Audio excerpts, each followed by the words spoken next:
Kumusta na kayo mga kaibigan, mga kapatid, mga suki? Ang topic po natin ngayon ay tungkol sa isang verse sa Bible, yung John chapter 1 verse 12. But as many as received him, to them gave he power to become the sons of God, even to them that believe on his name. John chapter 1 verse 12, King James Version. Dun sa mga suki natin, kung naalala nyo, ma-relate ko lang yung aking video na ang title ay Some Blatant Errors of the English Bibles na in-upload ko noong March 11. Nabanggit ko dito sa video ito na sa introduction na ang lesson ito ay para sa mga anak na ng Diyos, sa mga Kristiyano na nagtitiwala at gumagamit ng King James Version of the Bible. O kahit dun sa mga hindi Kristiyano pero naniniwala na tama ang King James Version. Nakatulad dito sa blatant errors, i-compare ko din yung John chapter 1 verse 12 sa ibang version of the Bible para tayo makabalik doon sa basic na dapat na pinag-aaralan, na dapat na malaman ng lahat ng tao, yung tungkol sa kaligtasan, yung tungkol sa paano magiging anak ng Diyos. Okay? Maraming pong salamat sa mga kapatiran, kaibigan, mga kamag-anak na walang sawa na sumusubaybay, nanonood, nagre-react, nag-heart, nagla-like ng aking mga videos. Doon sa mga kaibigan ko sa Facebook, kung di pa kayo nakaka-follow, please follow me para updated kayo sa aking mga posts. And also doon sa YouTube, kung hindi pa kayo nakakapag-subscribe, please subscribe and click the notification bell. Maraming salamat. Ito ulit yung John chapter 1 verse 12. Dito ay hinighlight ko, nakakulay puti yung mga words na dapat nating tingnan. Sana nakaready yung Bible nyo. Yung nakalagay dyan na him at saka yung his, referring to the Lord Jesus Christ. Tapos merong word na power. Yung word na power, kapangyarihan. O other term, sa original Greek, ang ibig sabihin dyan is authority, otoridad. And also yung word na sons. Yung word na sons, kasi ang King James Version is Old English. Sa language natin ngayon, ito ay ang ibig sabihin children, male and female. Kasi pag sinabing sons, yung mga male lang yan Hindi ganon. So, sa kabuuan, dun sa mga tumanggap kay Kristo o yung mga sumampalataya sa Kanya, ay binibigyan ng power or authority na maging anak ng Diyos. Tingnan naman natin yung sinasabi sa ibang version. Isang verse lang uli ito, John 1:12, yung sa kaliwa, King James Version. Basahin natin yung sa kanan. Ang sabi, but as many as received him, to them he gave the right to become children of God, to those who believe in his name. Ito ay New King James Version.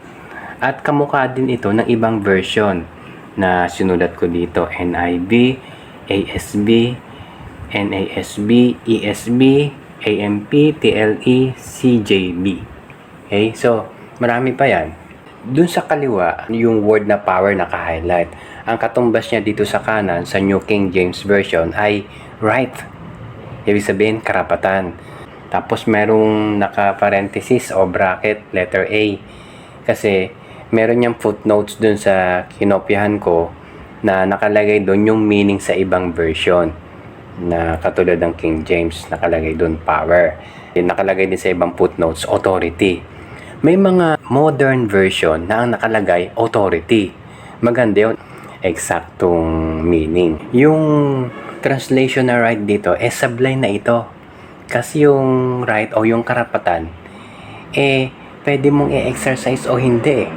Katulad sa panahon natin ngayon, campaign period, kaya magkakaroon ng botohan sa May 12. Yung pagboto is right, karapatan. Kasi hindi ka bumoto, hindi ka makukulong. Okay? Kasi right lang yun Subalit, yung ating pagiging anak ng Diyos, hindi lang karapatan. Ito ay kapangyarihan o authority, otoridad. Anak ka na ng Diyos at ikaw ay privilege na o meron ka na kung anumang pamana na natanggap o matatanggap sa Diyos Ama. Dito sa John chapter 1 verse 12, pinapakita na yung isang taong totoong sumampalataya, tumanggap kay Kristo, ay anak na ng Diyos. At bilang anak ng Diyos, meron siyang mana na matatanggap. Meron na siyang kaligtasan, pinatawad na siya sa kanyang mga kasalanan, at someday siya ay makakarating dun sa langit. So, ang question, paano kung ikaw ay magkasala muli? Ibig sabihin ba mawawala yung kaligtasan mo? Hindi. Kasi yung pagiging anak ng Diyos dito sa pamamagitan ng pagtanggap kay Kristo ay hindi na mawawala yung relationship na ito.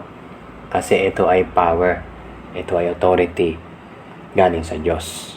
Yung pagiging anak ng Diyos. Kaya yung isang tao na totoong sumampalataya sa Panginoon, kahit siya ay nagkasala, siya ay mapupunta sa langit. Doon sa mga kaibigan natin dyan, ang tanong ikaw ba ay anak na ng Diyos? Ikaw ba ay sumampalataya na sa Panginoong Hesukristo? Ikaw ba ay totoong tumanggap sa Kanya? Kung hindi pa, kinakailangan mo si Kristo sa buhay mo. Kinakailangan mo lang lumapit sa Kanya.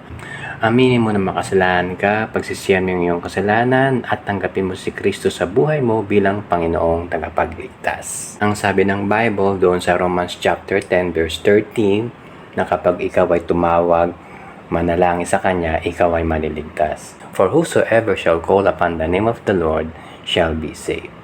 Maraming salamat sa inyong panonood, sa inyong pagsubaybay. Hanggang sa muli sa panibagong topic na ating pag-uusapan. Bago tayo matapos, bigyan ko na rin kayo ng hint dun sa next video natin. Kasi ang tanong dito, anong klaseng pagtanggap? Diba? Anong klaseng pananampalataya para tayo maging anak ng Diyos? Yan ang pag-uusapan natin sa next video next week. Okay? God bless you.